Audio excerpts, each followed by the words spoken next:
So this morning, we covered everything that I wanted to cover. And we come up with lots of different ideas in connection with the cave art that we're going to look at in regards to the lower part of Egypt. And I'm reminded when I talk about the lower part of Egypt is not the south. But for me, the lower part of Egypt is everything from the center of Egypt all the way down to Sudan. Except I've been told that's completely wrong, but we will see why I'm wrong in a moment. And we will see why I don't like doing lectures on ancient Egypt.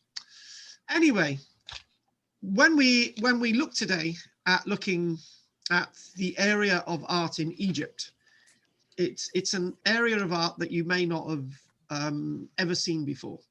Because when anyone ever talks about Egypt, they always like looking at the Tomb of the Kings and Tomb of the Queens, and they like looking at Thebes and Karnak, and then they go up to what's been found at Alexandria and the temples of Aswan.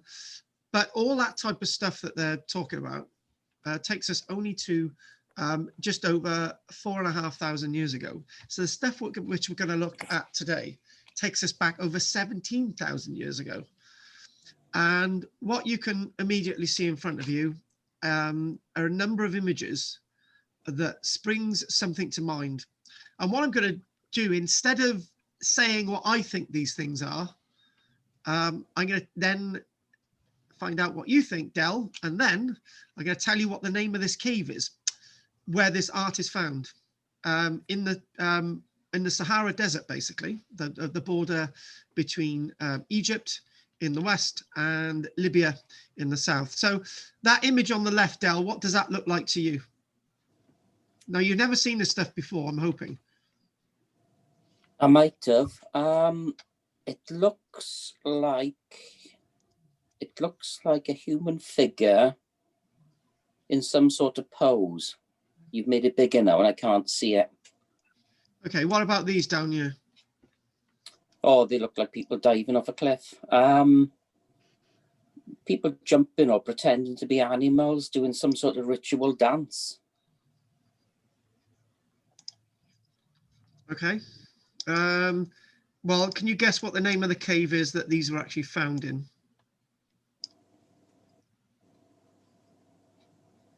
What are they doing? What do they look like they're doing? Jessica? Well, the top ones? Yeah. They look like they're swimming. What about the one on the right? It's the same sort of thing, really, isn't it? Because they have, I don't know. Okay, you're looking out from the cave known as the Cave of the Swimmers. That's what it's called. And the film The English Patient, filmed in 1996, based on the book of the same name, that was actually partly filmed here, or a replica of this landscape. And it's about a story of somebody finding this cave art. Well, that's part of the book. And Anne said she loves The English Patient.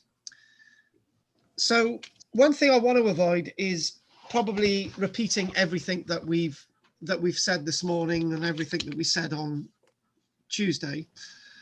And sometimes you get to a different answer, but maybe we might not get to that answer. So these are the images that were behind me when when Bill was moaning and groaning about my background earlier on.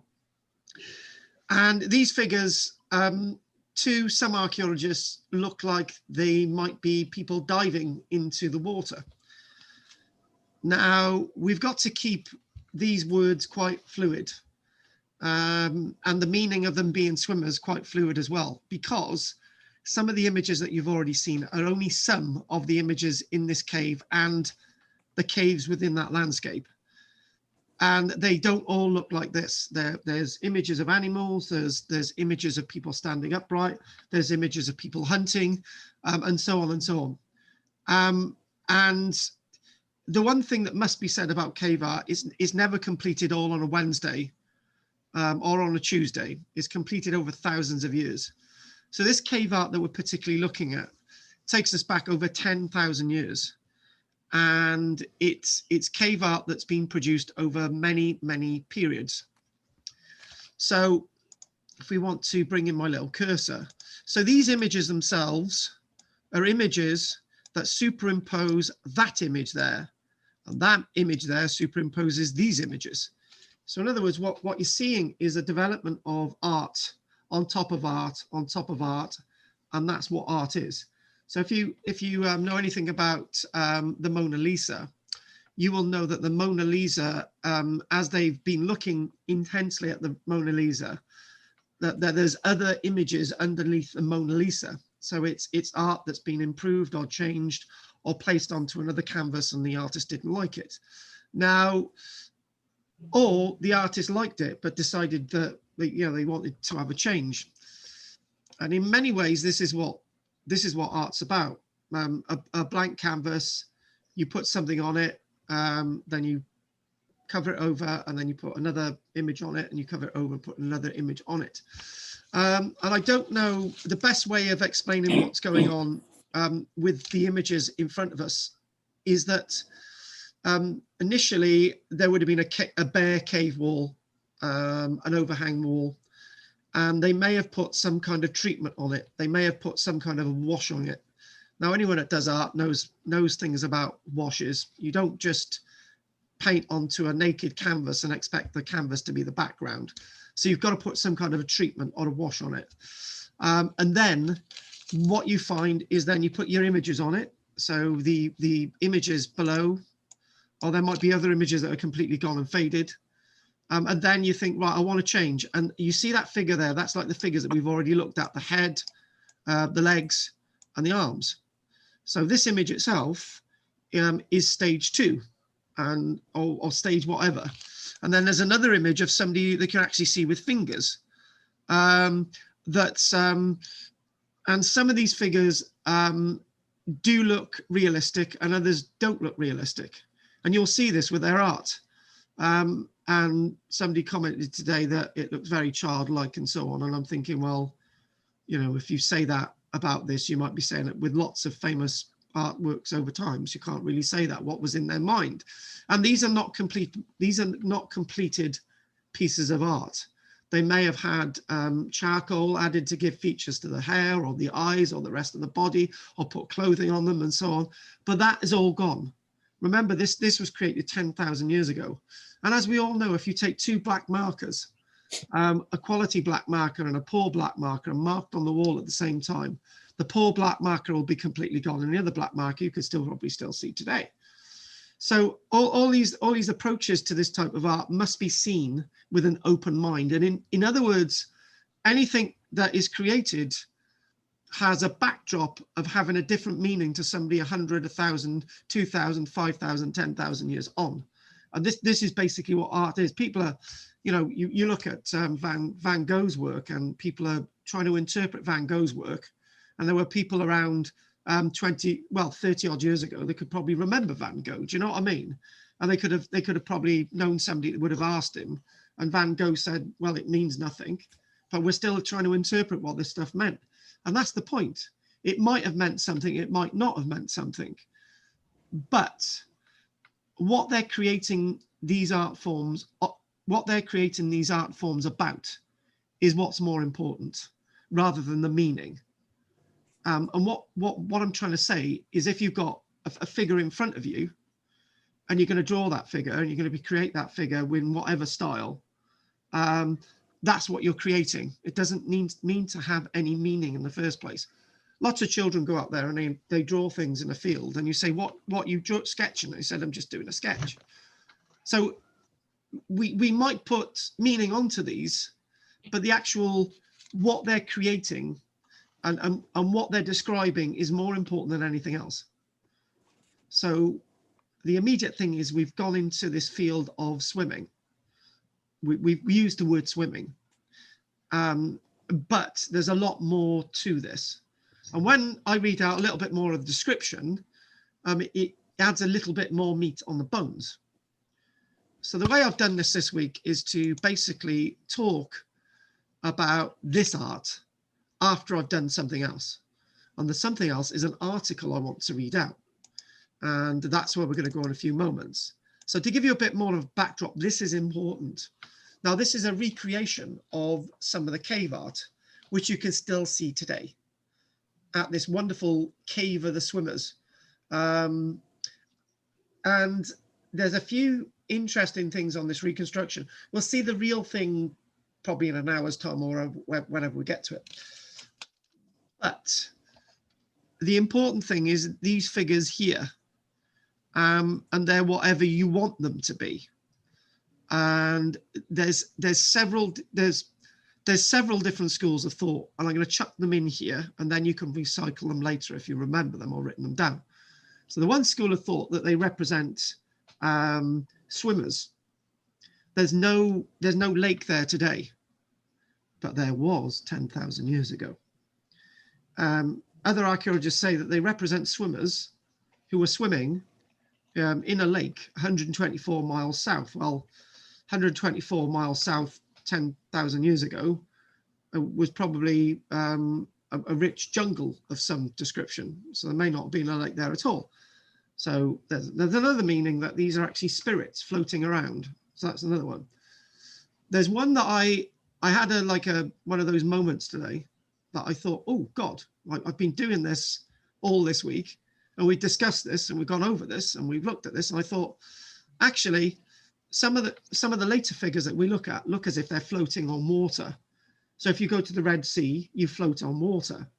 And some of the poses look as if they're on a very saline lake. Now, when lakes dry up within this landscape, they get very saline, like the Dead Sea. So I looked at that and I thought, that's interesting. And there's the other explanation. There's this one archaeologist who's done a lot of work on these. He said they mean something else, but I've come to the conclusion it's none of what Karl has just said, but I can't tell you either. So that's another meaning. And what we've got in front of us is, I will describe this later on, but this is not one moment of art. These are three different art forms, and they are three different forms of art. And we could just say it quickly: a handprint, but a different type of handprint. And you've got stick figures, and you've got these floaty, weird little figures in front of you. So you've got three different art forms, three different expressions, three different times in the past, three different whatever, right? Now, when we've actually experimented with handprint art, and when we did it was the Young Explorers class. It was about 3 years ago. We had a bowl of charcoal on the table, and I said to Owen, we're going to create this art. So he put his hand on the table, he put the charcoal in his mouth, and he started going all around his hand, right? And then we looked at him, we said, that's probably not the way you do it. So one of the other members of the group got some of the charcoal on their hand, and they put their hand on the desk, and they got somebody to dampen around their hand, and they blew the charcoal in the hand, and guess what we had? That's how you do it. But back in the past, you'd have had some kind of a fixative. You'd have used something like an egg white to sort of give it a fixative. And that over time would give a bacterial reaction to the charcoal, and it would last a long time on the cave wall. So now, looking out at this landscape, and I know we've already seen the other image, and this is why you should never call Lower Egypt, because it's actually in the north. Whenever I've done descriptions on Egypt, south of the Aswan Dam, I've always said it's Lower Egypt, but that's from a geological point of view, and because that's the south. But when you look at the Egyptian landscape, the lower of Egypt is always in the north, and the upper Egypt is always in the south. It's a very strange thing there. But it's been described to me that the upper valley is up here, and the lower valley is down towards Llantrisant. That's the way of looking at it. Towards the sea, it's the lower part. Whether it's south or north, you don't look at that. anyway, that description gone. So just a few things. It's as we look, and I will describe it, and I might keep this on in the background as I'm reading my text. So what we've got, if we look, this is where we're going to go in a moment. Sinai, which is near the Red Sea. If I used a different color, would help. Sinai, and this is the site where we're going to go to. And actually, if you want to know where the 31 square kilometer lake used to be, it used to be in this area. That's where the lake was, a huge lake, 31 square kilometer lake, going into Darfur region of Sudan, going into Libya, and going into Egypt. It was a huge lake that once existed around 10,000 years ago. So then you get that swimming thing. But it's a bit like Stonehenge, isn't it? Because I could sit down and describe what I feel Stonehenge means 4,000 years ago, and then somebody else could say, actually, Stonehenge 4,500 years ago meant something else. And when they were thinking about the Aubrey holes and all the rest of it was Stonehenge, and the henge around the outside without many stones or anything there was a different meaning again. And then 2,000 years ago, there's another meaning for Stonehenge. And when you get to like 1,000 years ago, people think that the stones themselves represent women that have been dancing around on the Sabbath and have been turned to stone. So all these different things change over time, and it's what I've said. I say this all the time. Well, not all the time. It's when me and Michelle have an argument. You say that all the time, and I said no, I don't. I only said last time I said it was 4 months ago. But anyway, the point is that we see this landscape as being an ever-changing landscape. And 1,000 years ago, for example, a Catholic, you had a Catholic cathedral, then it turned into a Protestant cathedral, and now it's being used as a Muslim mosque. So that's over 1,000 years. So what this stuff meant, what this art meant 10,000 years ago, we can't even have a concept. We can't. But what we can do is use the art to describe the landscape, and that's what we can do. It's quite inconceivable. We got figures that might be swimming and diving, and there's no water there. So why are they doing that? And then you've got the idea that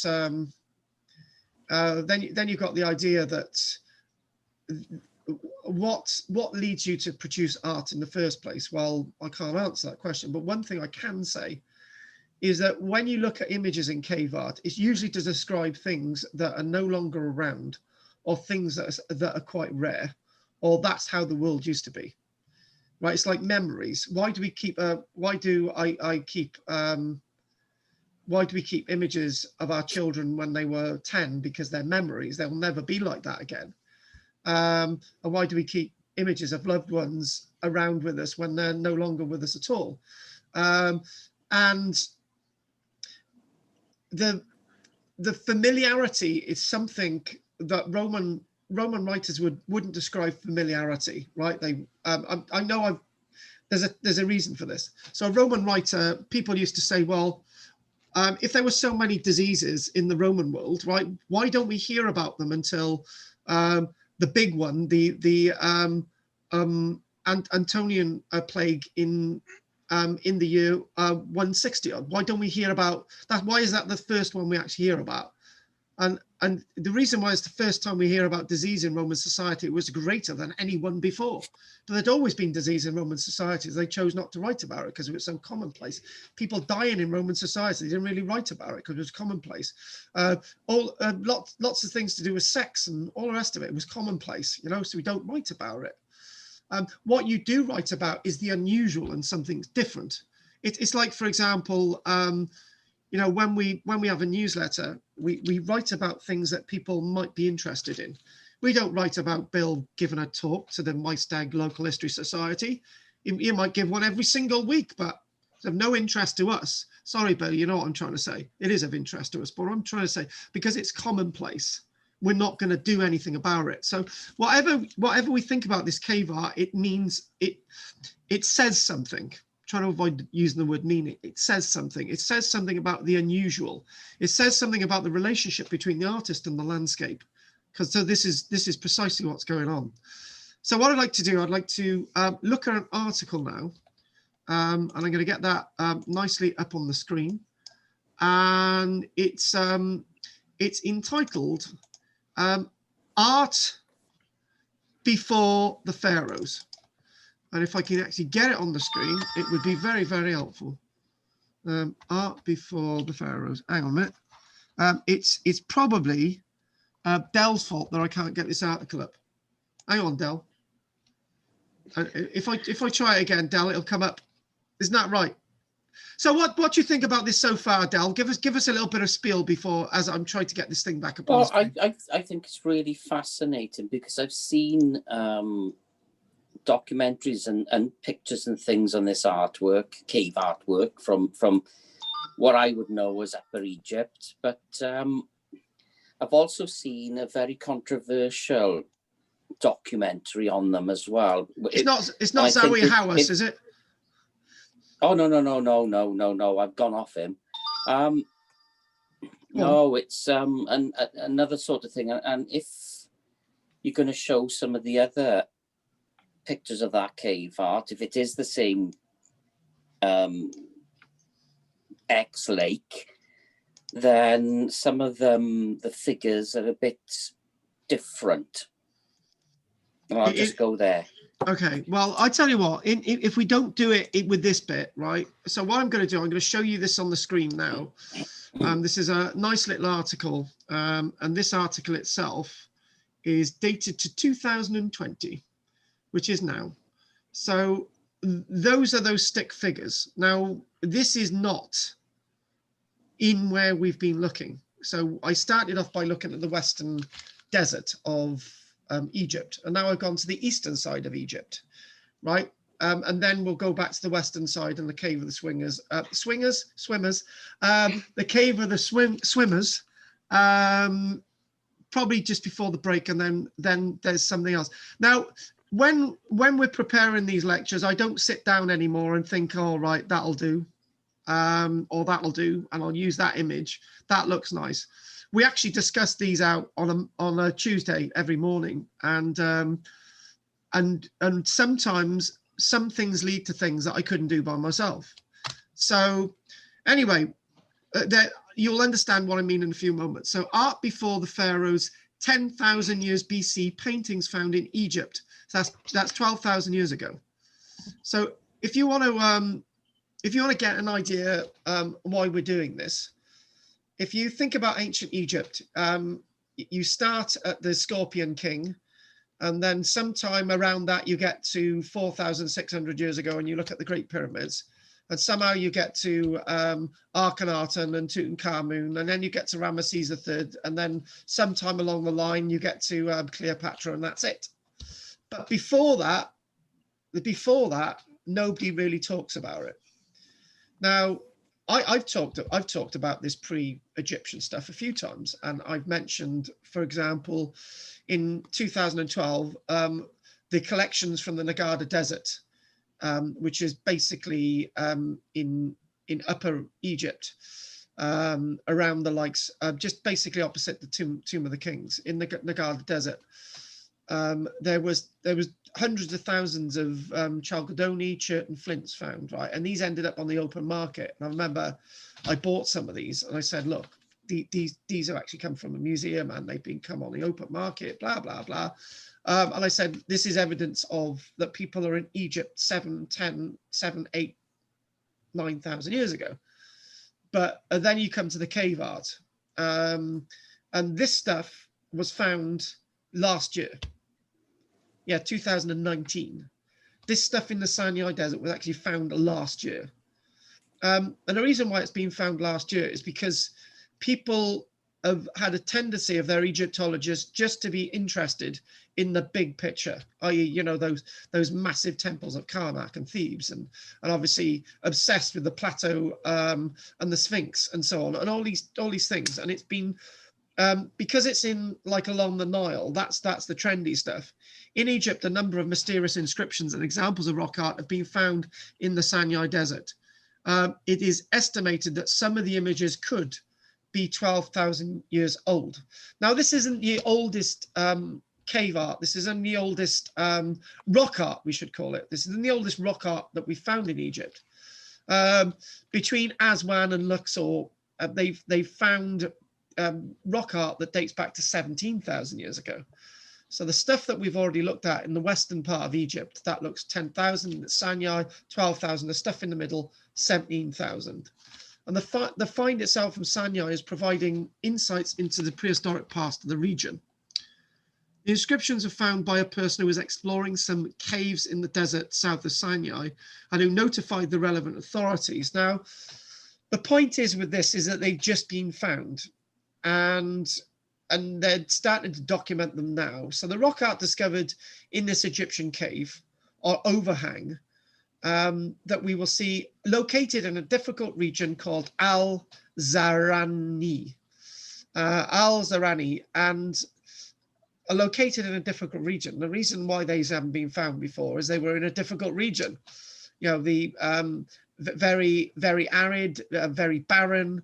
There might be lots of other reasons, but in just this one area, in a cave that's in sort of an overhang, a rock shelter, which is 60 meters wide and 3 meters in height, they found some spectacular rock art. Now, one of the things that what we can see from this is some of the rock art has collapsed off the top of the cave roof. And what they've done is look at some of the boulders down on the ground, as much as the walls and some of the cave roof that's actually still there, and actually examined all this. So that's what we're looking into. Just one little area, just sort of one little area, 60 meters wide, just by 3 meters high, has helped us understand a completely different area of Egypt that might help us lead into how Egypt actually develops. So a number of images were found in this cave and are being found elsewhere, sometimes engraved, and then they're painted in. Discovered inscriptions depicting many different scenes dating back to different eras. So when it says inscriptions, it should actually say carvings, actually paintings. Mysterious inscriptions and images. The inscriptions incised doesn't mean writing. Well, in this context, it means incised. And images were inscribed onto the rock and then painted. They're all a dark reddish color, but many may have faded over time and are quite hard to make out. So one of the difficulties with looking at this type of rock art is the following. Just because it's faded and there's another image that's alongside it that is clear, doesn't necessarily mean to say that the faded image is older than the image that you can clearly see. It goes back to what I said earlier on about a black marker. You can get black markers, you can get really good quality black markers, you know, 5 or 6 quid for a really good black marker. You could get other black markers that are basically 50 pence. And if you mark the two on the wall at any one time, the one will fade and the other one won't. But they were created at the same time. However, if you've got an image that's superimposed on another image, that's sort of a bit of an angle and takes no notice of the thing underneath, that's because it was underneath at one time and actually covered. So as we're looking at these wonderful creations at Sinai Desert, and what you can see is if you actually look there, and I'm not going to zoom in on this, but you can see lots of characters upside down. This is, well, when it says upside down, this is on the roof of the cave. And we will look at a few of these things in a little bit more detail, so don't panic over that. So dark red colors. Now, to get this sort of pigments for this, you're talking about manganese oxide, and you might be talking about iron oxide, for example, and actually charcoal. Now, the big question was, how do you actually date these things? You might get different layers of this art, but how do you date them? Well, the wonderful thing is the charcoal that has survived, or a dark charcoal in the sort of oxide pigment of some of these, could actually be used to date some of this art, but there is a word of warning there. These caves have actually been used by Bedouins over time, and charcoal, the soot itself, is going to go on the ceiling. That's going to contaminate the data, and that's going to bugger things up. However, the other thing as well is that you could actually think that everything has a patina. You know, we look at an iron object that's been in the ground, and there's layers of this encrusted crap that's come to the surface. Same with copper objects. There's these little minor, sort of so undefinable, so thin layers, micron layers on things, but that builds up a patina. And obviously with this type of rock art, what's happening is that the sand is blowing in, and it's embedding itself in the landscape of the art. And then something else is happening, and more stuff is blown in, and this stuff that's blowing in on the wall is so minute you wouldn't be able to see it under a normal microscope. So obviously you've got layer after layer after layer, but you can still see the image. That's called reading the patina. Now, when we look at, say, for example, let's go to an example of how this patina really works well. There was a few years ago, and I know Del would have watched this because that's all he does is watch TV. A few years ago, they thought they found the ossuary box of Jesus Christ. Right, they found this, and they find the lettering is the correct date. Right, the style of the lettering is correct. The rock is correct. Where it was found is correct. Everything's correct, and there's patina on the carvings. Right, but they found out that it was the wrong patinas. Somebody had faked the thing, and they'd put the wrong patinas, but they hadn't had a word with a geologist or whatever, and said, well, you know, this type of patina is going to occur when there's a sandstorm and all the rest of it, and so on. So they actually found out that that was a fake. But this thing about patinas is really, really important. So the first type of rock art, the oldest going back to 12,000 years ago. And when you think about this, what's being created here is thousands of years before the pyramids. And primarily found on the ceilings. So obviously this is 3 meters high, so they would have needed some kind of a platform to actually do this in the first place. I can't think that people would be 3 meters high back then, but compare 3 meters high with Dell, these must have been giants. But anyway, the things that they're creating are mainly in the early stages of this rock art itself. You can see animals, you can see donkeys, you can see mules, that are drawn in proportion. Now, this word proportion is really important. In other words, realistic. And these, oh, there it is. You can see these animals on there. And actually, you might not agree, but that over there, that donkey looks really well proportioned. And the actual other thing to actually say about this is that they actually use other ochres. So even though this animal's got stubby legs, if you add another ochre to it, the legs would look longer. And if you put some other design and the eyes and everything in, these look very well proportioned. These date to nearly 12,000 years ago, some of them, and they've actually survived in there. Now, the one thing I'm going to say, be that these have actually been found now, they've been found at the right time, because the way tourism is going to go will be virtual tourism, and nobody will need to visit these caves. They can send somebody in them, and they can film them and describe them and all the rest of it. And you can't have moisture in these caves. They damage them. What's happened with the cave of the swimmers in Western Egypt is that over the past nearly 100 years, people have been going and they're looking at the rock art. Their perspiration has been going into the sandstone, causing the rock art to more or less flake off. So these types of things are really, really delicate. And you know what some of the photographers have been doing with the ones at Western Sahara? They've been wetting the art so it looks clearer, and then that goes into the rock.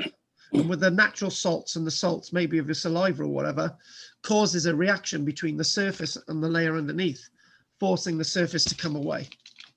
So these are very, very delicate things. These are very unique things indeed. So moving on. Hang on a minute, I got some weird thing on the side of the screen. I clicked onto a dating site. It might be useful for you, Anne. The types of rock art. Now, we've mentioned handprints. Now, remember, this is Sanyai. This is nothing. This is hundreds and hundreds of miles away from the other site that we just looked at in Western Egypt, Sahara Desert. So this stuff that we're looking at in Sanyai itself, the styles of rock art comes in 3 categories. So handprints. These are handprints, the type of handprints I used to do with my children. Del, you know, you paint a child's hand and you get them to do handprints and they end up not on the floor, they end up on the bloody wall that you freshly painted. Yeah, love it. Well, you shouldn't have done it in the first place, Del. You know, that's all I can say. But anyway. Well, it's perfect. They're there forever then. Yeah, they are there forever. Exactly. Considering if you're renting the house, it's sort of probably not the thing. But anyway, somewhat similar handprints have been found in the Western Desert of Egypt, but they're very different because these handprints are actually handprints rather than blown-in handprints that we see with the Western Desert of Egypt. These are 2 different types of handprints, which tells something about their thinking and their style. The hands from the Sanyai site appear to be of a different style and possibly later in date than the ones the Western Desert site. So what you can see is lots of this stuff is very much faded, but if you look on there, you can't really see it. But you can see on the right-hand side, you can see some of these handprints. Just some of these handprints. And we do look at some in a little bit more detail. Okay, I've lost it again. Dal, I keep losing it. I lose it all the time. So here we go. Let's go back to the article. Hang on, I've bloody lost the complete thing. There we go. Let's go back up again. It's your fault, Del. I keep making mistakes. So here we go. The second, so basically the early category, so try and get this in our minds. So the earlier stuff is these handprints. And then we go into the second category of rock art probably comes from the Chalcolithic or Copper Age, where you've got female figures and animals. So these don't date from 12,000 years ago. These date from 5,500 years ago. And not long after that, you've got the building of the Great Pyramids. So they're still doing this stuff at the building of the Great Pyramids. Obviously, they're hundreds of miles away from the Great Pyramids. So they're probably thinking differently, different types of people. So this word Chalcolithic is not a word that we use in British archaeology. And I first come across the word Chalcolithic when I used to go to Cyprus with my parents. And it used to be in Cyprus, they're big on the Chalcolithic age. They say, this is the Chalcolithic period. And you think, I don't understand what that means. Basically, it's the Copper Age. We do actually have a Copper Age in Britain, but we don't actually call it a Copper Age. In fact, we simplify archaeology in this country too much because the Copper Age in Egypt is very, very important. Because being a Copper Age in Egypt, it's only copper tools that they can actually use for the construction of the Great Pyramids at Giza, as Bill well knows. Anyway, so these figures that they're creating are actually stick-like images of females and animals. So the style of art is decayed in its complicated nature. But then again, can I really say that? Because we don't know how they're thinking. The red painted imagery is not as commonly found as inside images and text. Now, they use the word text. Well, there was no real text back then. They were not made in a naturalistic way, and the proportions of their bodies are not in harmony. Obviously, the proportions of a handprint says it all. A tradition of Egyptian rock art. So then we go on to a third tradition, and the third type of rock carvings is different from the previous 2. They show people on howdahs. And this is a type of bed or carriage that is carried by a camel and was used to transport members of the elite in the Middle East. until relatively recently, these images probably are no older than 3,000 years ago. So in other words, when they're creating the third and last period of art in connection with the art at Sinai, this is just a little bit of an overview now because the stuff is only being looked at. This is at the same time when, you know, Akhenaten's already dead and gone, and they've still got this cave art, but a little bit more descriptive. So that's where we're looking at with this site. So this Egypt has a long history of rock art, but it's something that we don't really look at very often. And complex tradition of human interactions with the landscape, as I said when we started. Did these actually tell us what the landscape was like? Is it their way of saying this is what things were like, and now these are our memories?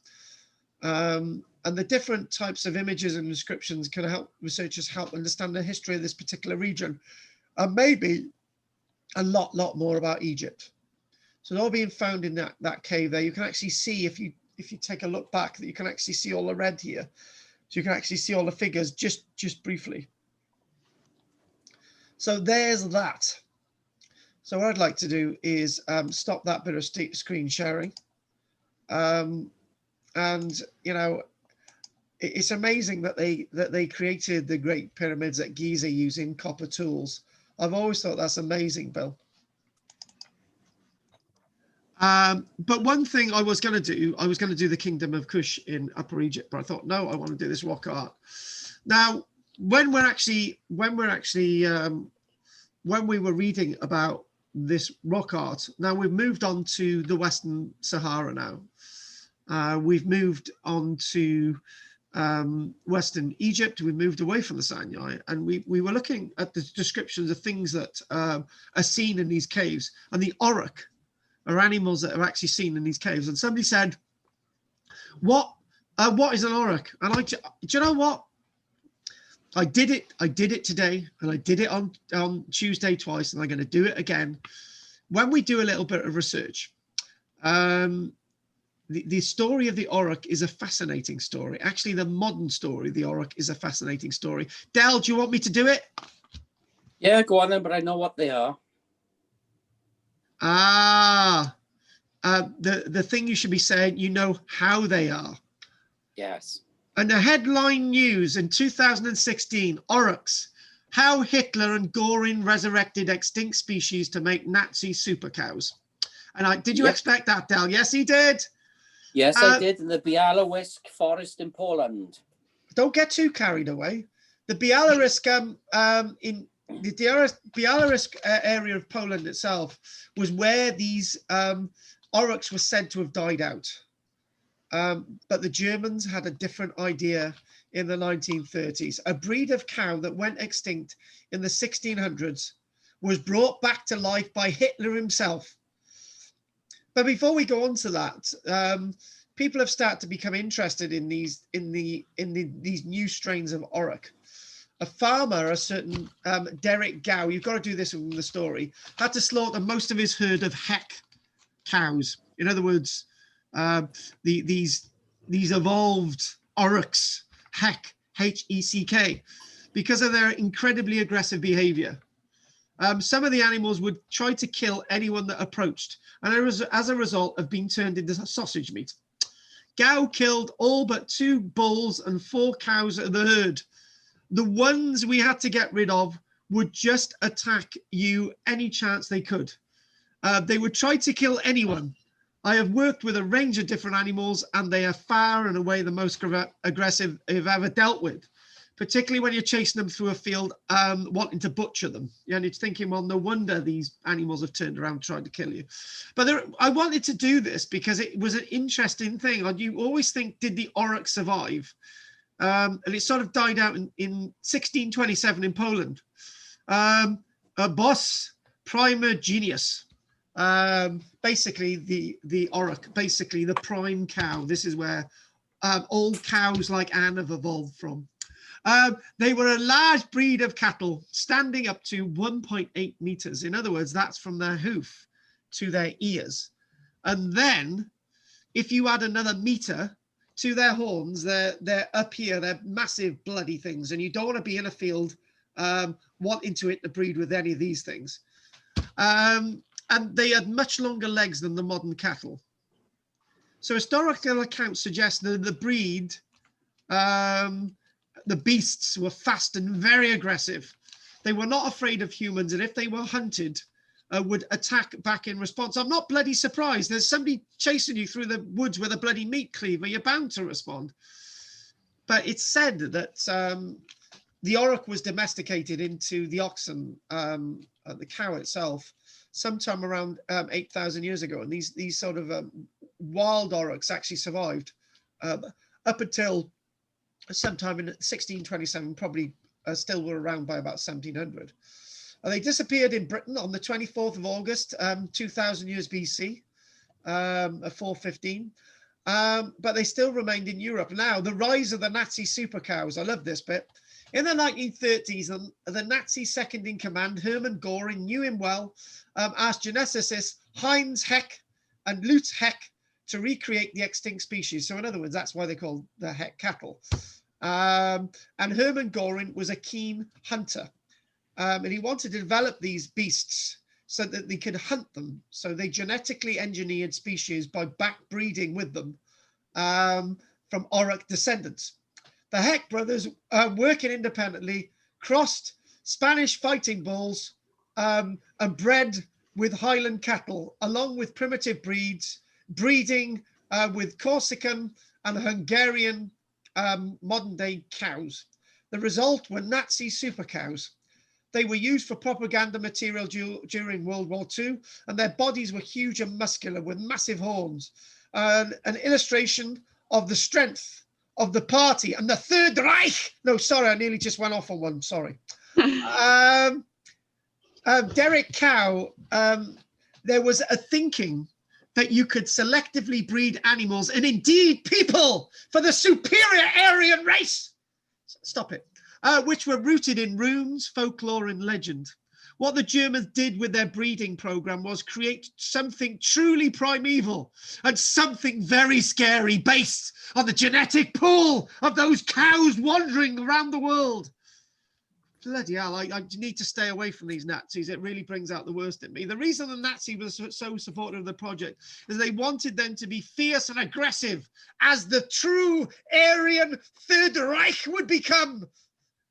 When the Germans were selecting them to create this animal, they used Spanish fighting cattle to give them the shape and ferocity they wanted. While resembling aurochs, these Heck cattle never reached the great heights that they wanted, but they had the aggressive temperament that are very familiar with auroch cows and their descriptions. Neither of the Heck brothers survived, and in fact, the herd of Heck cattle was nearly wiped out in 1945. But it's believed that all modern descendants derived from Heinz Heck's experiments, with him breeding with Hungarian grey, and he bred with Highland and Corsican breeds of cow. So the modern Hecks are around 1.4 meters in height from hoof to ear. So it's still quite a frigging tall cow. So let's just have a little look. So you got that there. So it's up here with the bloody horns on top. Frigging hell, you wouldn't want to come in a field with one of these naked. And they weigh, wait for it, Jessica, they weigh the same weight as a crushed mini car, 600 kilograms. So if one of these falls on you, you know it. Their horns, while present, are not as uniform. The auroch horns go right out to the side. But these ones go all over the place. So, but even though they're not exactly like the old aurochs, they are well suited to the wild and can withstand cold temperatures and nutrient poor food and landscapes. So there's about 2,000 in existence today and roaming free in nature reserves in Bavaria and the Netherlands. 2,000 of these bloody Heck cattle, and obviously ones that are around. And the ones that they got rid of that were aggressive with Gow's herd, apparently they've become relatively peaceful because they've bred the aggression out of the Heck.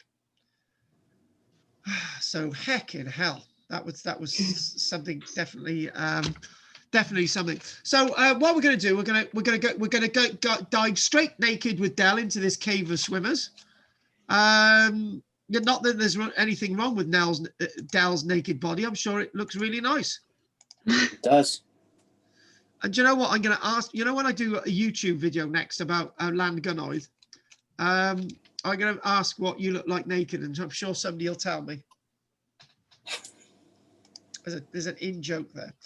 So this is a bit of an overview of what we've already done, and sort of sticks the middle stuff in there. So most of Egypt's environment is composed of sand. The Sahara and most of its rock art, as distinct from its dynastic Egyptian art, is broadly split between the rock art of the Red Sea Hills, so that's the Sinai, and the rock art of the Nile Valley, so that's basically Luxor down to Aswan.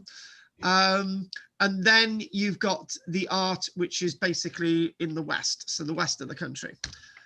So this consists, and the interesting stuff, I mentioned the oryx. Well, bugger me, there you go. Oryx are seen in the art within this sort of central Nile Valley area 17,000 years ago. So we know that oryx are roaming around untamed around this landscape. So other engravings of large animals from the valley have yet to be dated, but they could actually be earlier. So this is the thing that's the problem with ancient Egypt, and I want us to explore this a little bit. When we think about Aboriginal, okay, let's just do this in categories. If we think about Australia, we think about the old, we think about the young stuff in Australia, not the old stuff, because it's only now being studied properly.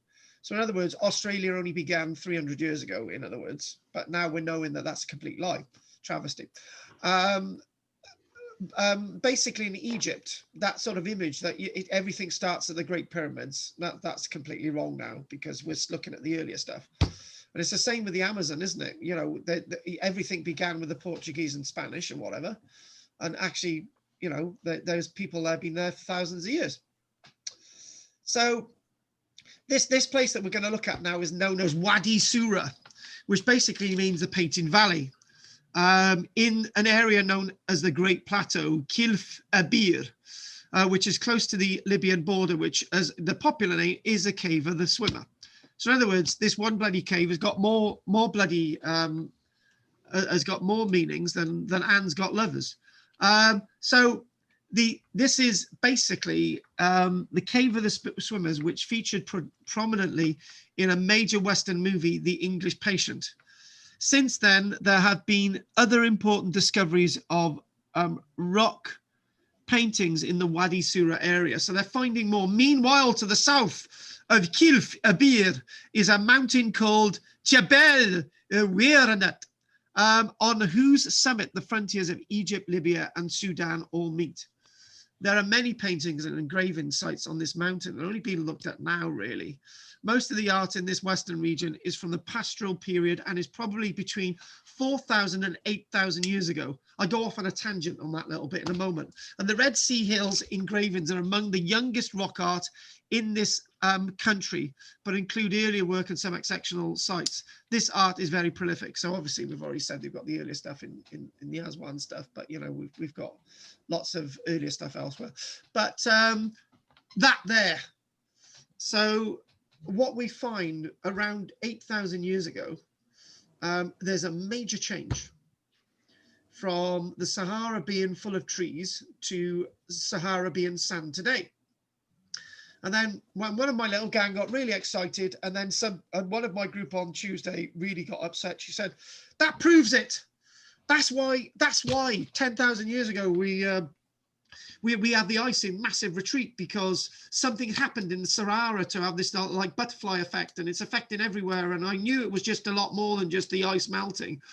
And actually, the Sahara isn't completely bereft of trees. It's been estimated that nearly 2 billion trees stretch the Sahara today.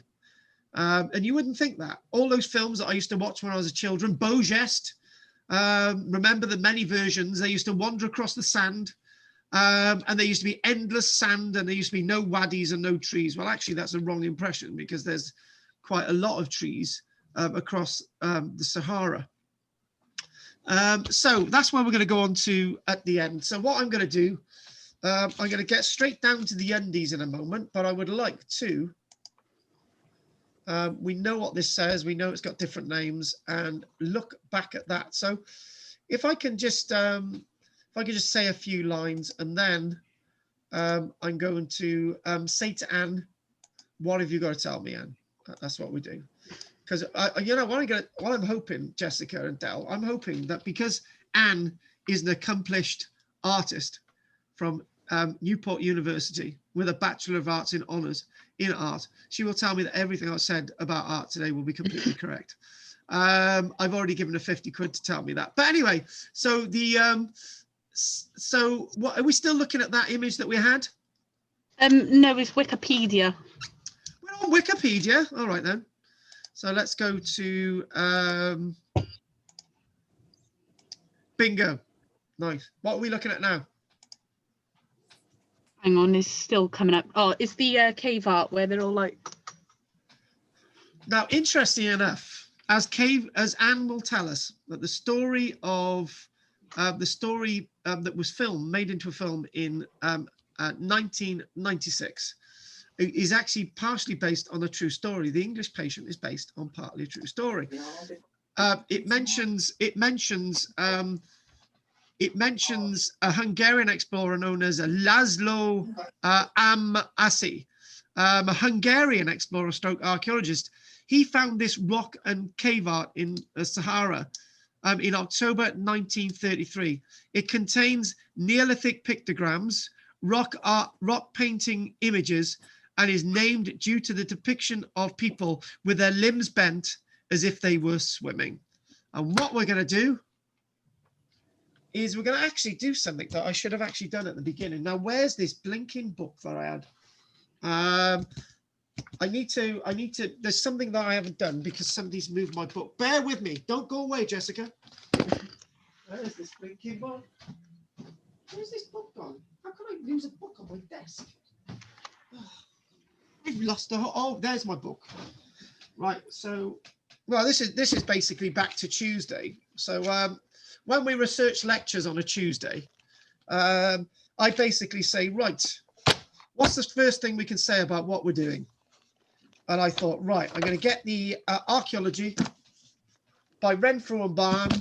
It's the Master of Arts book if you're doing archaeology, and the Bachelor of Arts book.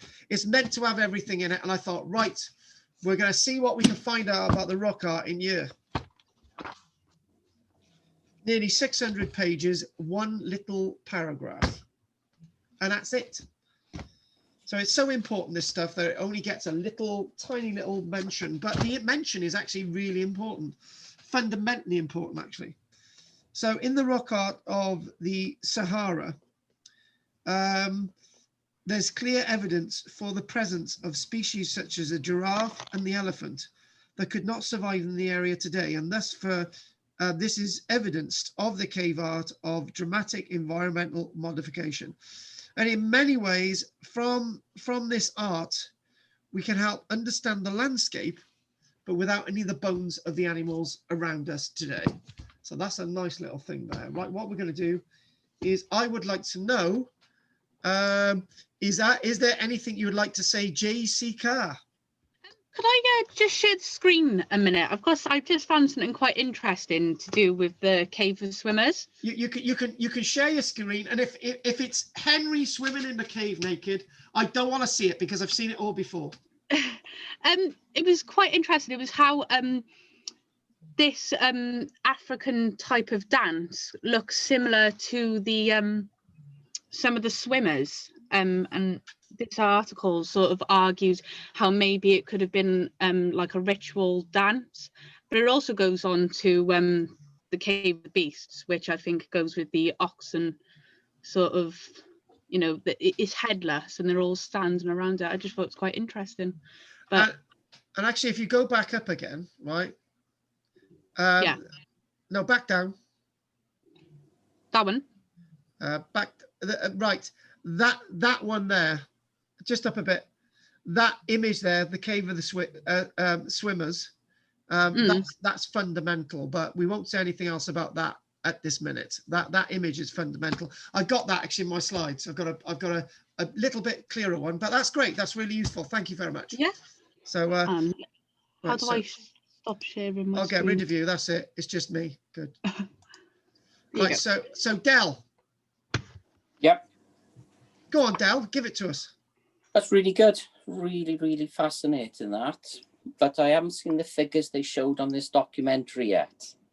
Maybe we won't see them. Do you know what, right? What I'd like you to do is I'd like you to tell us about these figures. Go for it. Yeah, well, basically, it's the same area, and I'm assuming it's the same cave of the swimmers, and it showed some sort of human figures with bows shooting what I would only call swimming figures that were monopod. When you say monopod, what do you mean? Well, what I mean is they were calling them mermaids. Yes, actually, Del, yeah, I do have that slide. Yeah? Yeah, we do that one, yeah. Yeah, we do that one. Yeah, and it's very skeptical about it, mind. But then again, you get that impression when you see the image. I know the image you're talking about. Yes. Yeah, that's right. Yeah. Right, we all want a break. So Anne, you do have the band list. So talk to us. We're waiting for you, Anne. No. Oh, she's still on. Oh. There we go, Anne. Go for it. Oh, no, I only just, you know, they were very tall, weren't they? The swimmers. You know, these initial pictures we see of the upright figures, they're very tall, like the Maasai. Nice. Yeah. I don't know if that's the right area, but no, the Maasai is further south. But the fact of the matter is, you know, go on. Yeah, and the ones that are swimming, you know, they've got very big bodies, haven't they? They're like bloat, like as if they've got bloat. So maybe they are floating. No, actually, do you know what? That was one thing you know, we're going to go back into the lecture. One thing that I mentioned on Tuesday was that there's a sense of perspective about these figures, and what there is, I will show you. When you're in water, your body. So obviously above the water, your head and your arms and your legs. But your body looks more bloated when it's under the water, right? So if you know, when you're, you know, it's that old thing, there's a huge shark coming towards us. It looks 12 times bigger than it should do because it looks big because of the mirror effect of the water. And that's what might be going on there. All it is, they're trying to give a perspective. And there might have been a wash in the background. So what they could have done, they could have showed these figures as disappeared partly in the water. You can only just see the head and the arms and the legs. But what they've done is shown that the body's bigger, as they would seem bigger underwater in proportion with the rest of their body. So when these come out, they look sort of quite realistic. And I think they're quite, you know, style. You know, they're quite. Oh, how can I put it? I don't talk much about art. It's very. You should do. But it's not stylized. It's trying to be. It's like an illustration, you know. It's like a modern illustration, and it's quite good. They're quite good drawings, you know. That's all I was going to say, really. Not much to say, really. So the other thing I will say is that oh God, what was the other thing I was going to? Oh, forget it. It's gone out my head. Anyway, let's right. I'm just going to see now. Right, Bill. Anything you'd like to say? Yeah, 2 points. Aside from human figures on rock art in the middle of a desert like Sinai, etc., the animals depicted, I think we agree, are things like aurochs, cattle, donkeys, horses, etc. All these are ruminants, which means they eat grass. Indicates again, confirm what we know, is that the Sahara and all these desert areas were lush and green at one time. So that seems to indicate what we say. The other thing is, I come to that at the end. Go on. Yeah, the fact that these ancient peoples painted these images means obviously that they were creative. Yes. And if they got time to express their creativity in the way they have, that does indicate that they live in a stable and peaceful environment. Because you wouldn't actually go painting on caves if you were warring with your neighbors all the time. And do you know, So that's a point. one way to look at it. Yeah, that's another point I haven't made this week. Yeah, that is completely correct. Yeah, I agree. Yeah.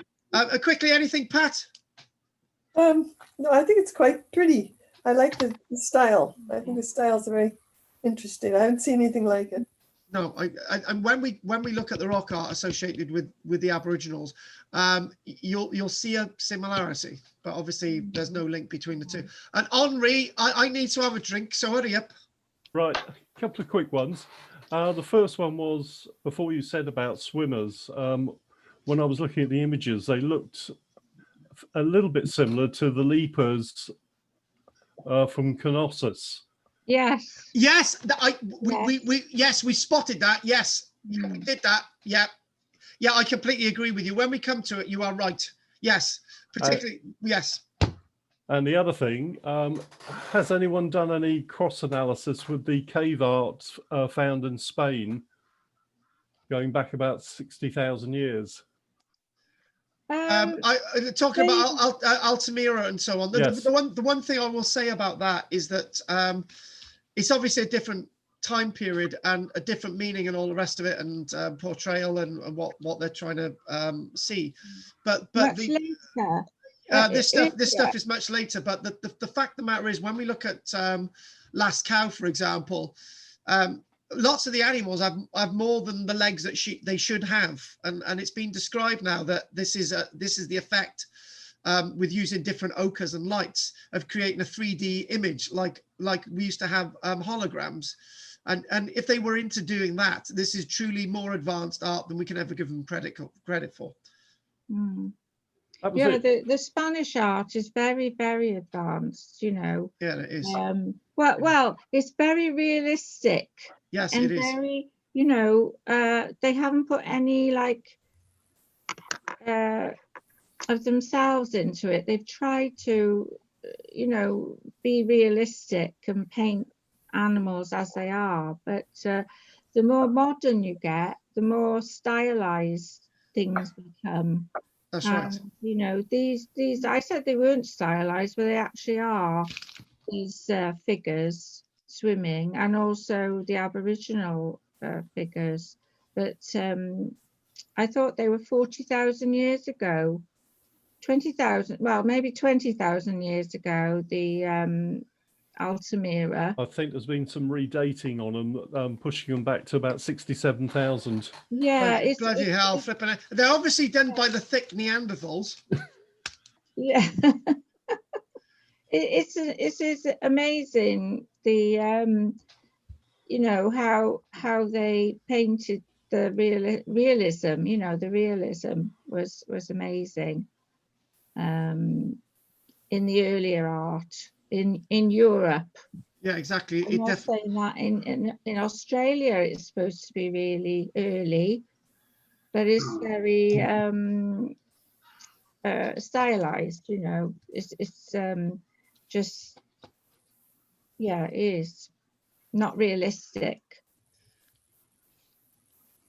All right. Anyway, thanks for that. We're gonna have a break now. 15 minutes. I've got to do some pancakes for my stepdaughter. I'll be back. All right then. Oh well, I got to pause. Have a cup of coffee.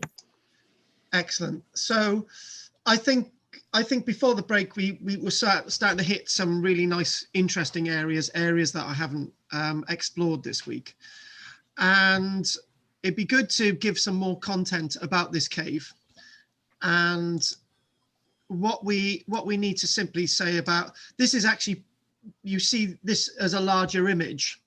And this taken out of context from the larger image, there's some intriguing things about it. So the intriguing things about it is that you've got some realistic figures, and you've got some stylized figures, and you've got different layers. So you can sort of imagine that there's a layer of figures here. It's almost as if you could see somebody's foot. And this is probably from the same type of layer because it's as faded. What is interesting is that we look at then another series of figures, and it's almost as if this individual, there's the top part of the body, and he's sat down and leg sort of over, the knees folded over. It's almost as if he's actually wearing some kind of an outfit. However, so that's another layer. So that's two layers, and if you look over here, there's a really unusual figure. And this really unusual figure is this one. And when we look at X-ray art in regards to the Aboriginals, in X-ray art, what they do, they show the bone structure of whatever. That's why it's called X-ray art, an Australian form of art. But what you can actually see clearly, and if I'm interpreting this right, you can actually see a spinal column. And also, if you look here, you can actually see the stomach, and you can actually see the digestive system because it's in the right area. Now, at the same time with this figure, you've actually got quite some nice muscle structure as well. So we're looking at different fades and shades, and this image itself is more stylized than actually a realistic representation of a being. But I do like the way that you've got the muscles, the pecs are in here, and they look really good. But then you've got another phase as well, another period altogether, where you've got these little figures, where you've got a swimming figures. So at some stage, another way to explain these layers of art, I don't know if any of you have decorated in your house and there's a black mark on the wall. So you think, right, I'll cover that over with a bit of bloody magnolia. It'll be gone, and it's gone. So actually you paint the walls with magnolia, and suddenly this little stain actually comes through, and you paint over it again, and it still comes through. So this is what's the sort of pigment, the sort of ochres they're using, the red ochres, the iron oxides, and the manganese oxide itself gives a darker tone to the red. And you've got the charcoal, and who knows what other pigments that they were using. They may have actually used organic pigments. We're actually seeing that with some of the examples at Lascaux and Altamira, where they're examining that some of the colors that they used have now decayed, but they used other more organic substances. And you know what, I'd like to go a bit further. If I want to go, let's go off into a little bit of a fantasy, and sometimes it's good to do that.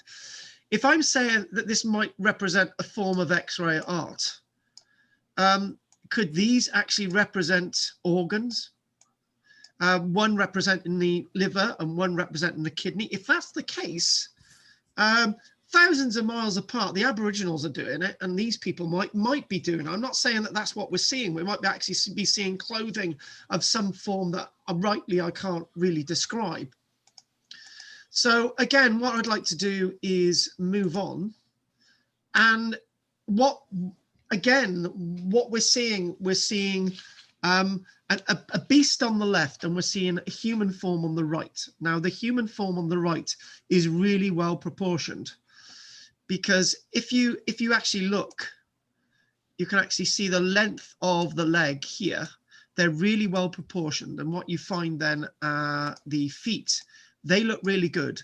The rest of the body looks really good as well. And what you do find is another image underneath. So that distracts from the image. I actually think that's really lifelike, actually.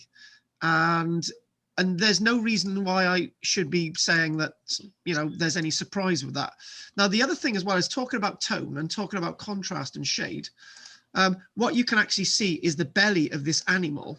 And the reason why it looks a bit odd, if you actually draw in, the rest of the carriage of the animal and sort of come down like this, that looks a little bit more proportioned. And if you actually see another shade there, and you start to develop this animal, you start to think, oh, actually, they knew what they were doing, like a gazelle or something like that.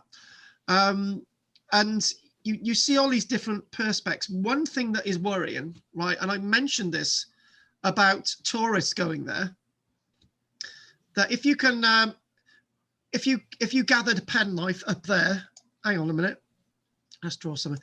If you gathered a penknife up there, you could rip the whole thing off, which would be doing complete damage to the whole thing, to be honest with you. And what's happened is it's likely that the Hungarian explorer archaeologist who went there in 1933 saw this art as perfectly pristine. But what's happened since is since the film The English Patient, what's happened since 1996 is people have been flocking there, and they've wanted to get really good images. So what they've done, they've taken their fizzy drink, or they've taken their water and they've sort of got a bit of a rag and they've sponged it on there to bring the color and the contrast out. So then what's happening is then that the salts, the natural salts, are reacting, and they're actually forcing the surface, the top surface off, and then that'll all eventually go. And it's something that was learned from with the tombs in ancient Egypt. That was being understood in the 1980s, 1990s, but the same, they should have not allowed people to touch these things at all. They should have just, the level of moisture within this overhang, I know cave overhang, is exacerbating the destruction of this wonderful art. And it's just completely destroying it. Whether this will all be there in 50 years time, I very much doubt it. And it's been there for 10,000 years. So the impact that we're having. So the one thing I would say, if archaeologists find these things, publish them in journals, don't really make them public, and just study them. So we don't have members of the public go into these localities destroying them. I know that sounds a bit pompous, but to protect these things, you have to go as far as that. A similar thing happened when this was about 2012. The Cattle Cave down in the Gower in the Rhondda Heritage Park, you've got the cave art there.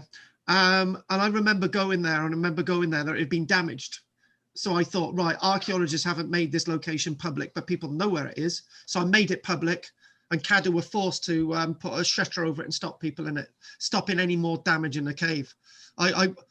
People are vitriolic against me in archaeology for doing that, but it protected the site. And these are the means you've actually got to go to. So this landscape around these sort of overhangs, these caves, are very much, and there's lots of other caves around you with other corresponding art. This was once a lake 10,000 years ago.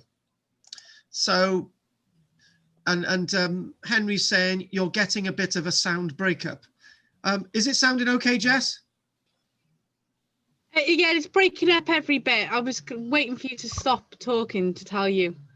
Oh, that's a shame. You know, I don't. And the other thing as well is we've actually got, this actually goes out recorded.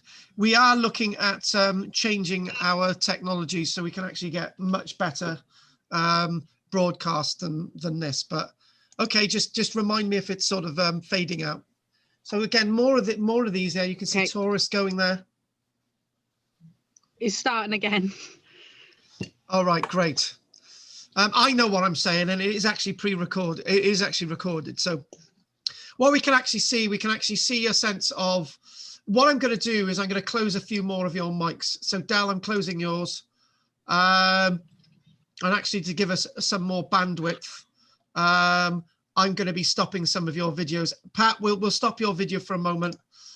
We'll stop your video as well to make it sound a bit more clearer. And we're going to stop your video a minute. Does that sound a bit more clearer? Yeah. Yeah. See, yeah, if you try and stop the bandwidth, that happens. So this image itself, what you can actually see is the clear damage. Again. Oh, great. You can actually see, right, you can actually see the clip. We'll just flow, and if anyone's missing any words, they can listen to the recording. So what you can see on this is obviously the figures that I've pointed out already, these ones here. Yeah, and then over here you've got X-Ray Man. And then what you find is more of these floaty figures. Okay, you find these really interesting floaty figures.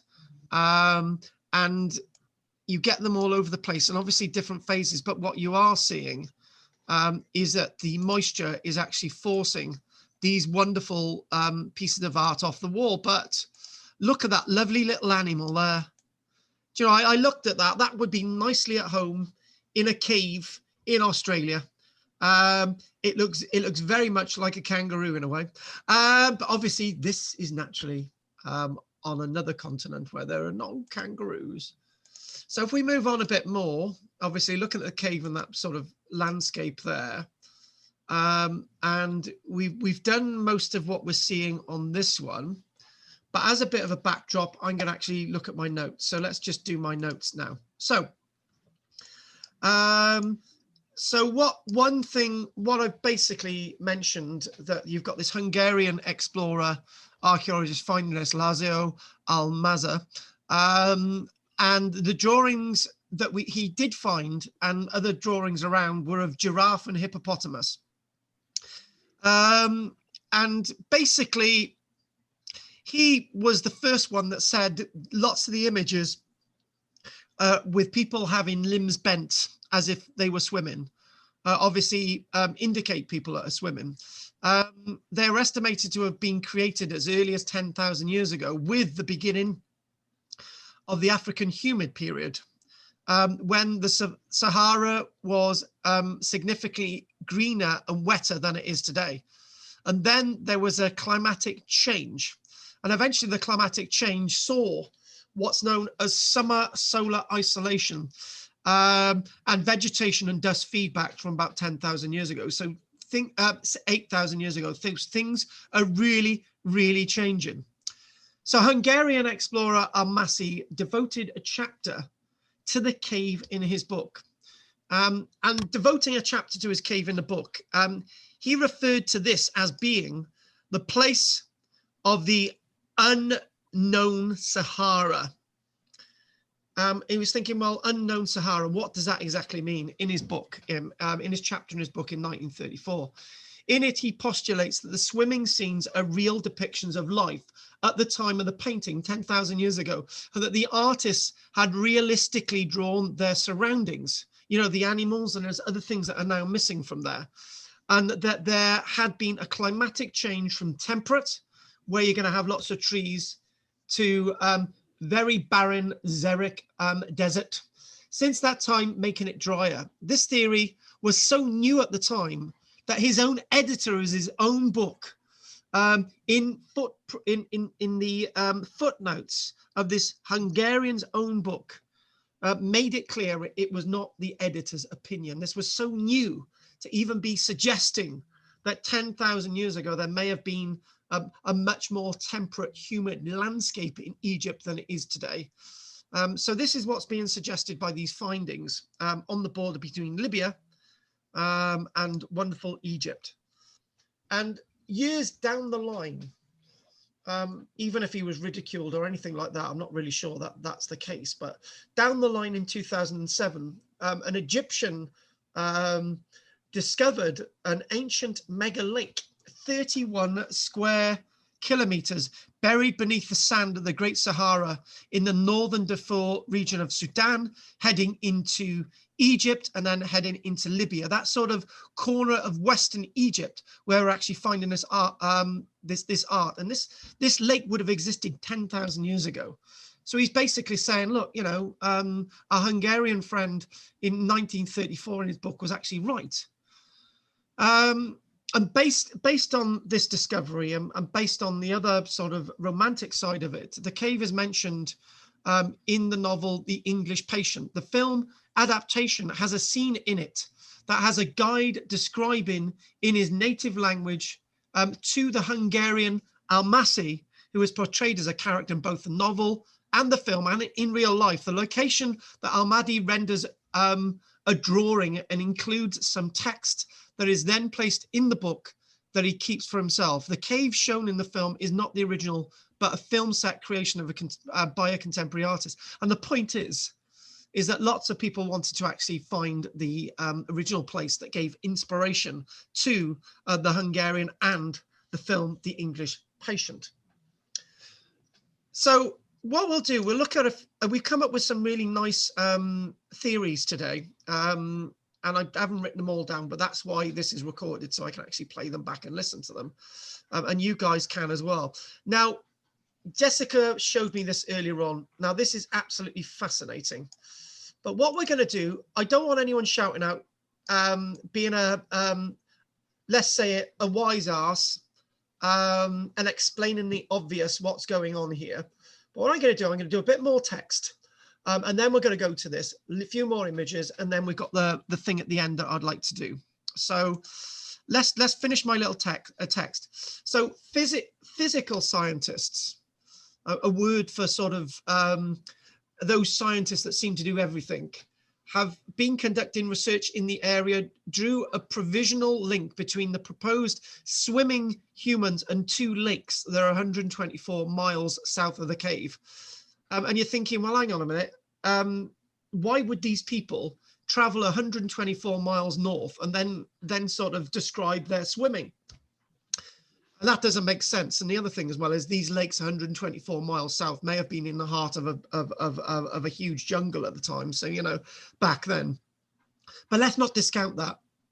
There are other scientists who agree that this is to do, some of these figures, actually done over time, but some of these figures at a certain stage are dedicated to a period when there was water around, put it that way, whether they're on something like the Dead Sea or they're swimming or they're diving into water, or that other suggestion that was made today earlier on. When you look at cave art, you inevitably see representations of hunting that we'll see with some of the end images coming up, hunting, right? Now, there's another form of hunting, and that could be diving into a lake, trying to grab fish and trying to collect shells and various other things. That's hunting as well. So these people could actually be hunting. They don't need bows and arrows to actually collect fish from the water and so on. That could be another explanation, but it could be that they're just swimming and that's all they're doing. They're remembering a time when they could swim. You know, on today's, you know, we can all remember a time when we could wander around the castle without being bugged by anybody. Now we can't wander around castles, and going around castles will be very much restricted in the future. So we remember those times, and what was that like to be amongst large crowds of people and all the rest of it. Let's describe that. That's in the past. So this is what these people might be doing, describing events in the past through their art. An archaeologist who is doing research in the area questions whether the figures are swimming or not.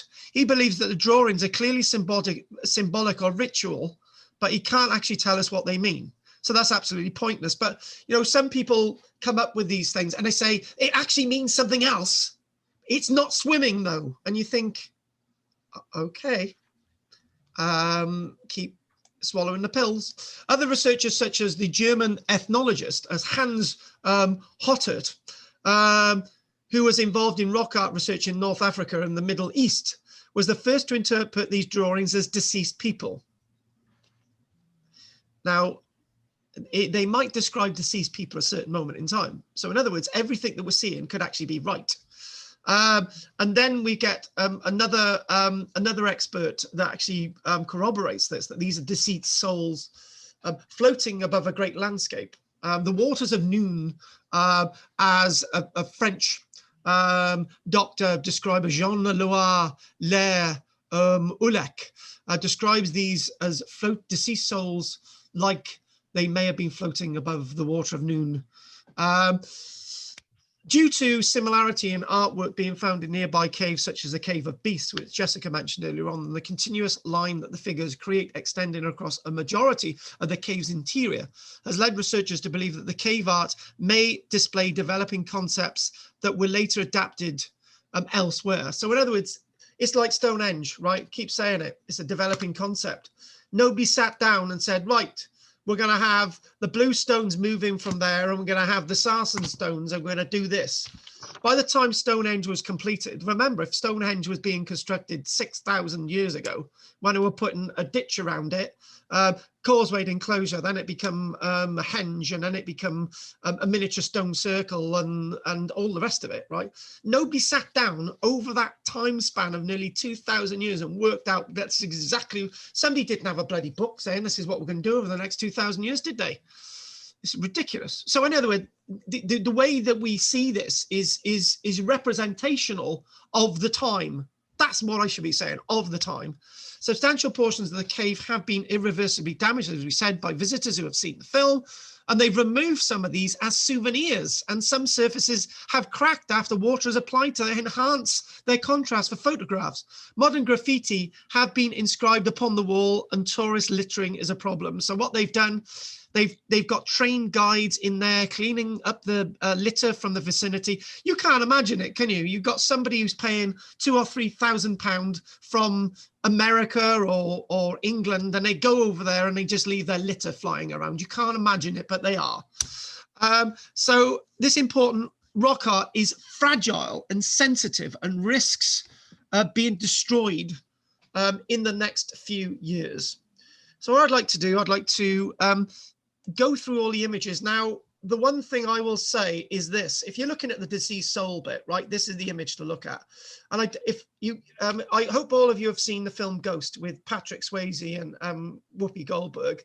And in the film Ghost, you see Patrick Swayze leaving his body as if he's stepping out, right? So that's Patrick Swayze with his clothes on. Well, actually, Patrick Swayze walks out of his body with his clothes on.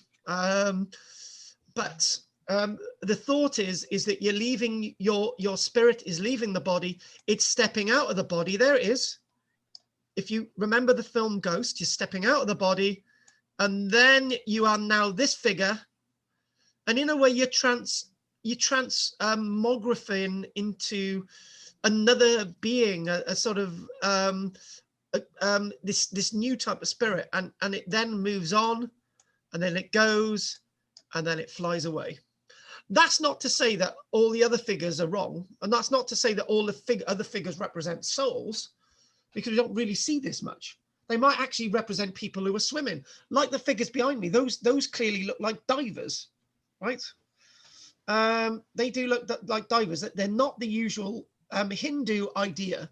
Obviously, Hinduism has nothing to do with this culture, but the idea of Hinduism is to progress your soul, and that soul goes into something else, and then you become a flying bird, and you become an owl, and then you become a bird of prey, and then you turn into something else, and all the rest of it. But these are actually figures, human figures, going into the afterlife.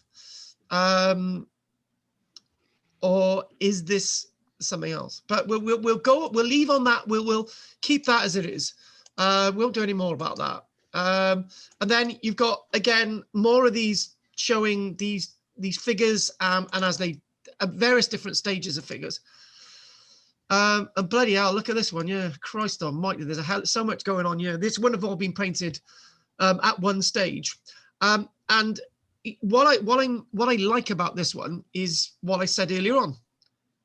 Giraffes, and whatever this weird beast is down here, that could be an auroch. I know Jessica said about the Cave of Beasts where you got one facing the other way around, and it might be a beheaded auroch or something. But anyway, you do have animals portrayed, and look at that there. Look at the horns on that goat. That's my friendly little goat. So if I can sort of zoom back out of that a bit.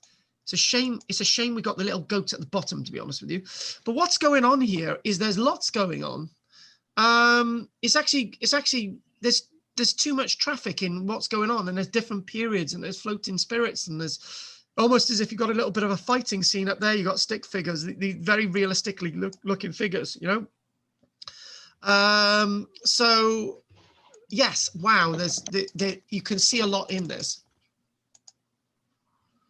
And what you can actually see again are more of these wonderful figures. You can see it's almost as a herd of grazing animals on the right here. And what is the relationship with this whole thing? And And there it is. We're coming to the end nearly, but there it is. We can see the hand there, and we can see these handprints very different from the ones in the Sinai Desert. And somebody said something about scale. Well, that's a handprint. So these figures are no more than about 10 centimeters in length. They're not huge. Again, the way the bodies look. For example, if you could see that in its original form, right, that is quite a realistic pose. And if these are meant to be seen in association with water or other spirits, obviously in the afterlife, your body changes, or in water, you've got that mirror, but it doesn't explain one thing. There was water within that landscape when these were created. So if we dismiss the story, if we dismiss the water bit, how are these people remembering something from the past if they're not portraying it? Maybe it's the animals. Now, this is what Del was on about. Look at that. Now, we were, to be honest with you, I'm not quite sure that I don't think this is actually in the Cave of Swimmers, actually, but this is within that same genre. And look at these almost look mermaid-like. So what you've got hunters, and you've got one spear going into the water as these mermaid-like creatures jump into the water and flow away. That mermaid is almost as if she's like there, and you've got a bit of, and actually, you know what's being portrayed as water? And if nobody can see it, I can see it. If we want to zoom in on this one, that there, those are ripples. Those are water ripples. That's what they are. These are water ripples. I would put a bottom dollar on that. And if they forget about mermaids, right?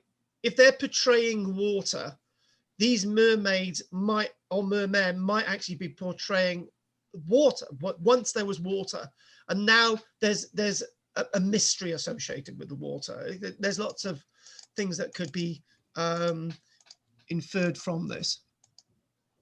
And this is what this landscape looks like today. What I'm going to do is we're coming to the end now. So what we're going to do, I want to read out something. This is the area we've been looking at with the Cave of Swimmers. And that's an aerial view from the 1940s. That looks like a lake. It's not, it's sort of, this is where the lake landscape would have been, with the valley associated with the landscape that we're seeing. And here, look at the massive level of art that these people are actually showing us over so many periods. Look at these weird looking animals down here, very strange, and these figures that look very lifelike.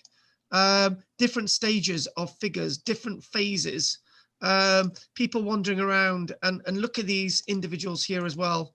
Instead of their legs being closed, their legs are open, and all these different things can be understood. And as we go to, and I think what I want to do is I'm going to go to this image, and there it is. And I think these figures on the right are quite slender and beautiful. And, you know, they look really realistic, and it's a shame we've lost lots of them. We've got a nice little weird little animal here. We got these handprints, and it's a shame that we're going to lose this, but we are going to lose it. And maybe what they should do is what they've done with Lascaux. Close this up, try and deal with some of moisture abating exercises, and build a replica of this nearby. And I think that would be the best solution. That's what they've done with Lascaux. And at Lascaux, I think I know we did this. At Lascaux, I think there's a window where a small number of people can actually see the original paintings at Lascaux by lottery. And I think it's something like 100 people over the course of a day for the whole year, and that's it. So what I'd like to do now is just the last thing I'd like to do. I know it's getting late. I know Dal's going to say, oh, he's got to cook dinner. I've got to bloody cook dinner as well. How do you think I feel? So the last thing I'd like to do is that image that you've got there is just by the cave, and it led us to think, well, that's like a lake-like landscape that would have been full of water 10,000 years ago. And then what I'd like to do is I'd like to have a new share. We've got this one. I'll only be a couple of minutes, guys. So this is what all this led on to. What really turned the Sahara Desert from a green oasis into a wasteland. So 10,000 years ago, things started to change. 8,000 years ago, humans tipped the balance. So that was once full of trees. Now, actually, it may sound as a surprise, but it's been estimated by aerial reconnaissance, satellite imagery, that there's nearly 2 billion trees across the Sahara, even to today. So if there's 2 billion trees across the Sahara, even to today, those films about Bo Jess wandering across endless sand, you know, think about there are trees out there. So anyway, when most people imagine an archetypal desert landscape with its relentless sun, rippling sand and hidden oasis, they often picture the Sahara. But 11,000 years ago, what we know today as the world's largest hot desert would have been unrecognizable. The now desiccated northern strip of Africa was once green and alive, pocked with lakes, rivers, grasslands, forests, and so on. Where did all the water go? There's a song there. So archaeologist Dr. Wright had an idea. Maybe humans and their goats tipped the balance, kickstarting the dramatic ecological transformation and the impact that actually had. So the Sahara has long been the subject to periodic bouts of humidity, aridity, like a pattern. And that's been over thousands of years before man was in the landscape. And that worked, you know. It got so dry, but a year or two later, life comes and the landscape is back to where it is. But when you've got goats wandering around chewing everything, then nothing can recover. These fluctuations are caused by slight wobbles in the tilt of the Earth's orbital axis, which in turn changes the angle at which solar radiation penetrates the atmosphere.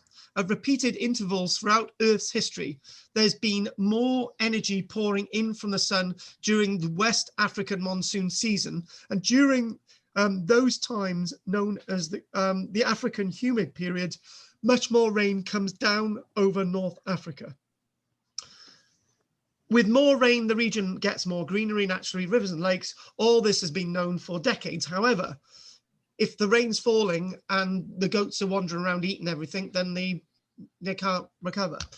So what we're talking about is about 8,000 years ago, the sort of pastoral period, when there's grazing animals, there's those uncollets like goats and sheep and cattle and so on. Something strange happened. This transition from humid to dry happened far more rapidly in some areas than could be explained by the orbital precession. Mother Nature's got a way of surviving, but not when human beings come along. Which is to say that we have no idea what's really going on, but we think there is this effect.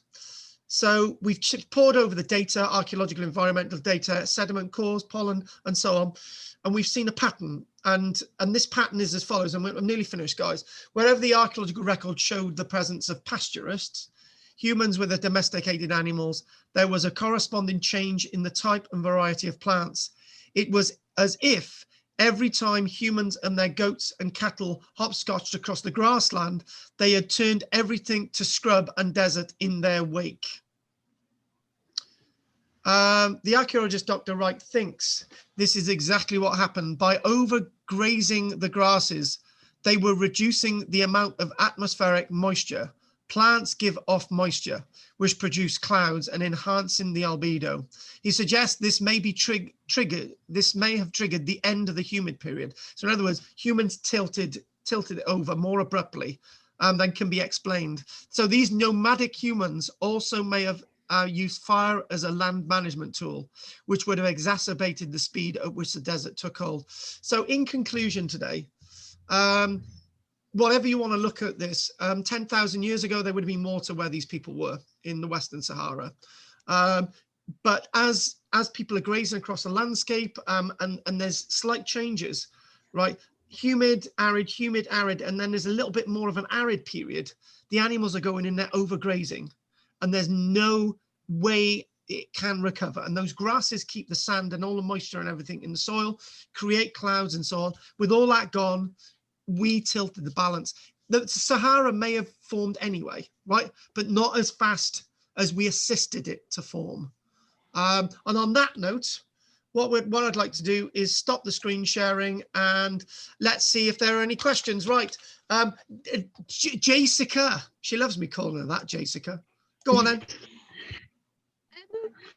No, I thought it was a really good lecture. I almost had a feeling of you know, the whole mind and body sort of thing with the you know, the person being deceased and the soul sort of going off to you know, ascend into a more spiritual, you know, plane is what I thought. But no, I thought it was really good. And I think all of this is interlinked, actually. All of it is. And I don't think you can, there is no one answer. If there was just a load of painting, it was produced at one stage, then I think it had been a bit flat today, to be honest with you. They're either swimmers or they're not, but you can't really say whether they're one way or the other. That's the point. Good. Del. Yeah, it's really, really interesting, really good. And the mermaids. Something that came to mind for me was the fact that could they have also been depicting shamanic out of the body experiences, you know, when they take the drugs and stuff and float off?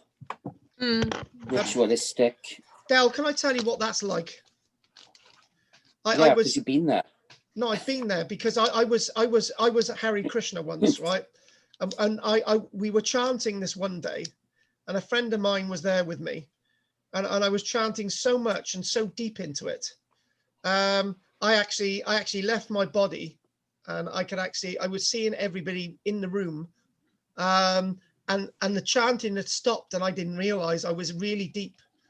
And then the next thing, somebody said food has been served, and suddenly I woke up out of it. This is no joke. And then the friend of mine who I was with, David, he said you were really, you went off for about half an hour in this trance. Where the hell did you go? And I said I was still in the room, but I was floating above you. And I've been there, and you are floating. You are floating like this. I've been there. I've done it. I've transcended the plane once. Bill. It could also fit in with the, you know, the whole sort of spiritual thing of like leaving their body. This far, you know, it's like they're delving into some sort of spiritual awakening. You could argue with their hallucinogenic sort of experiences. Yeah, I completely agree. I completely agree. Bill, quick. Yeah, that last comment about this possible shaman on the floating body type image you've shown. I don't think anyone's picked up that of all the figures you've shown today, Carl, it's only that figure that's shown as wearing clothes. Because if you look at it again, he's wearing like a cloak, and around his shoulder, he's got two annular rings. But like a Lord Mayor's chain sort of thing. The only one, if you look at that. So maybe that's something to do with it. Go on. Sorry, I did mention there was one other figure. There was one other figure. If you mentioned that, I didn't pick it up. The other one was, of course, one of the earlier scenes showed a hunting scene, but clearly one of the figures was using a bow. Yes. Did you pick that up? Yes, he was using a bow, yeah. And the last comment, you mentioned the Lascaux Caves, where they reproduced the rock art to preserve the originals. When I went to the Altamira Caves a few years back, I was absolutely knocked out by what I saw in the cave, all right? I learned afterwards that that was a reproduction too. The original caves is 200 yards away, locked up. We were bloody conned, really hard. I tell you what, you were nicely conned, and you're doing your bit. Yeah. It is worth it. And Pat, anything? No, I just never knew there was any cave art in Africa, so that was new to me. And new to you is what I strive to do. And Henri? Really enjoyed that. I'm glad you enjoyed it. I'd be really upset if you didn't enjoy it. And basically what we want to hear, the word of wisdom from Annie. I don't think we're going to get any word of wisdom from Annie. I've asked her to unmute. Go on, Anne, let's give it to us. When you were talking about death, I thought, oh, well, maybe those people, those fat-bellied people are women or pregnant women. and it's about birth. That, you know, you are the only one to even mention that this week. And to be honest with you, I'm going to do what I've been saying. There's different levels of understanding of what these figures mean over a long. Okay, right. Whether they're birth, whether they're in lakes, whether they're transcending spirits or whatever they are, right? And that's the point. They could be living transcending spirits, not dead transcending. We're all thinking about death all the time. That's the problem. We always think about death. I'm thinking of the creation. You know, I'm thinking of their creation, their life. Yes. They have birth and they have death. But there's if death is depicted, then so is birth. You know, birth and so is life. But I mean, it's just a thought that came into my head. That's a very useful, powerful thought, actually. So thank you for that. So we will be doing tonight, and I do believe we'll be doing scientific archaeology tonight. Oh my God, how do I make radiocarbon dating sexy? I'm sure I'll give it a go. So that's what we're doing tonight. So next week we're going to be looking at the Yamon culture of Japan. The what? Yamon? Yamon culture of Japan. Yeah, it's a culture 1,500 years ago. Yamon culture. We're going to be looking at Japan for the first time ever in any of my lectures. I've never done Japan ever. What can we say? Konnichiwa. Konnichiwa. Exactly. Konnichiwa. You've all got to learn your Japanese next week. Nagasaki. Nagasaki. Oh, no. Right. Anyway, if nobody wants to say anything else, I'm going to say goodbye to all of you, Del, Bill, Henri, Pat, and Jessica. Take care, guys. See you tonight, those of you. And Del, good. And they're all, Henry, they're all gone. Do you see that? Yeah, it's magic. Do you know people didn't like it when I got rid of their bloody videos? You've got rid of mine. Oh, right. Did I? Everyone else managed to do it. Asked to start video. All right, sorry. I got rid of Bill's. There you go. Silly sod. Right, anyway, I'm going to dash. Oh, asked to unmute. There you go. Right, so I will, if nothing else, I will see you next week. No, that's it. Good one. Enjoyed it. Guten Tag. Enjoy lockdown. Do you know, there's a song, you know what?